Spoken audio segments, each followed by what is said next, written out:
Do leta 1946, ko so v Norimbergu sodili nemškim vojnim zločincem, niso izročili sodišču niti enega italijanskega vojnega zločinca s seznama Komisije za vojne zločine Združenih narodov.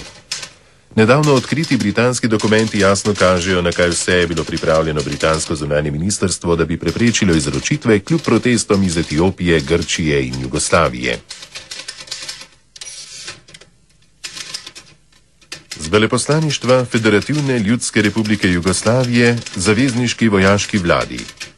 Da bi olajšali delo vojaškim oblastem, prilagamo podatke o prebivališčih 40 italijanskih vojnih zločincev, s prošnjo, da jih prenesete organom zadolženim za njihovo aretacijo in izročitev jugoslovanski vladi. Kljub številnim zagotovilom vlade njegovega veličanstva, doslej jugoslovanskim sodiščem ni bil izročen niti en italijanski vojni zločinec.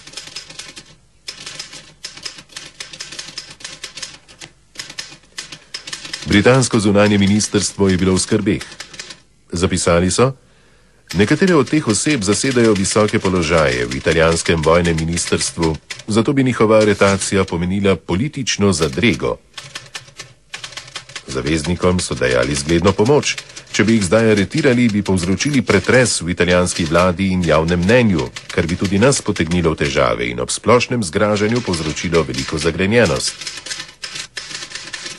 R.A. Beaumont iz odseka zunanjega ministrstva za vojne zločine je po pregledu argumentov v svojem poročilu zapisal: pravica zahteva izročitev teh ljudi, toda koristi žal temu nasprotujejo, vsaj izročitvi tistih na visokih položajih. 26. aprila 1946 je Lord Halifax v Washingtonu prenesel ameriško stališče. State Department meni, da bi bilo za obe vladi najbolje, če bi poskusili zavlačevati. J.R. Colville iz britanskega Foreign Officea se je strinjal: zdi se mi, da bi bilo v tem primeru za vse tem bolje, čim dlje zavlačujemo. Britanci so obvestili Jugoslovane, da primer zahteva temeljito proučitev in jih prosili za več časa za ukvarjanje s to težavo. Was because they fear the political repercussions of sending Italians accused of war crimes to those countries where they were wanted to stand trial. Now, under the armistice, the Allies couldn't refuse to send people to countries like Yugoslavia or Greece. Since they couldn't refuse, and they obviously had no inclination to send these people for trial overseas, obviously they engaged in a pattern of stalling. And they would tell the government of Yugoslavia, for example, that they needed more time to prepare cases, they couldn't find these people, and used every available stalling technique. Their hope was that eventually the occupation would end, and then the problem would be shifted to the Italian government, which they knew perfectly well. The Italian government would never hand over any of its citizens for trial in Yugoslavia. And indeed, the Italians, as a way of preventing this, had put many of these people on trial who were accused of war crimes, tried them in Italian court, and of course acquitted them, thus making it even less likely for any Italian accused of war crimes to be tried in Yugoslavia and other countries.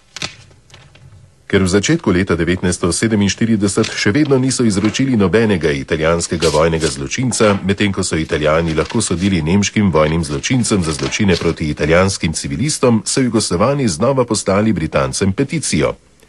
Kljub jasnim mednarodnim obveznostim sta britanska in ameriška vlada z različnimi izgovori zavlačevali z izročitvijo vojnih zločincev, zato do danes niso jugoslovanskim oblastem izročili niti enega od 750 italijanskih vojnih zločincev seznama Komisije Združenih narodov za vojne zločine. Strpnost do takšnega stanja ustvarja v Italiji razmere, ki ogrožajo miroljubni razvoj mednarodnih odnosov v tem delu Evrope.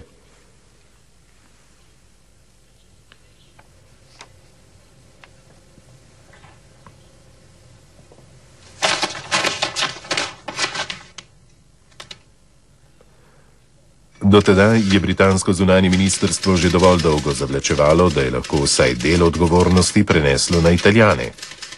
Teden dni po prejemu jugoslovanskega pisma je admiral Stone iz Zavezniške nadzorne komisije poročal: ker so zavezniško vojaško vlado ukinili po vsej Italiji, je treba prošnje za izročitev Italijanov navedenih v seznamu Komisije za vojne zločine nasloviti neposredno na italijansko vlado. Yugoslavia at that time, for the first 3 years after the war, was considered as part of Stalin's Eastern European Empire. Hence, the whole issue came into this general framework of political divisions. And in Italy, there was still some kind of public opinion, some kind of attachment to the names of the leaders of the armed forces, who were, in the mind of the Italians, distinguished as something not necessarily fascist.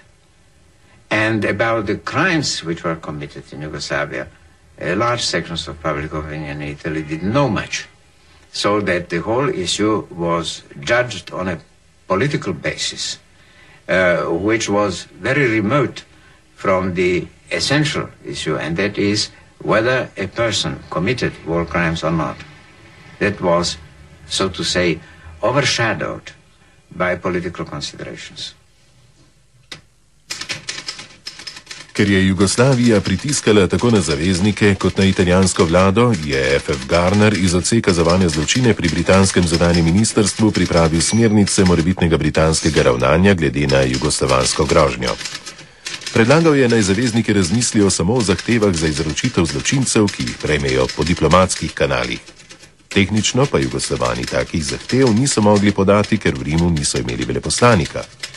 To stališče ni trdno, ga je pa mogoče zagovarjati. Opozoril je tudi, da Moskovska deklaracija iz leta 1943 vsebuje pravno zanko. Razume se, da je bila beseda nemški vstavljena kot pomota pri osnutku, vendar ni razloga, da je ne bi izkoristili.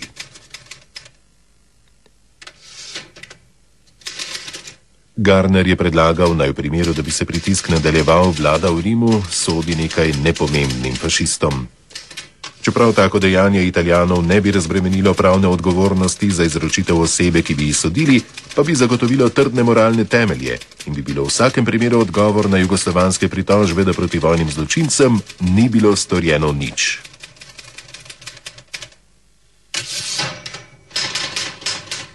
The December Moscow Declaration was not meant to divide off Germans from Italians.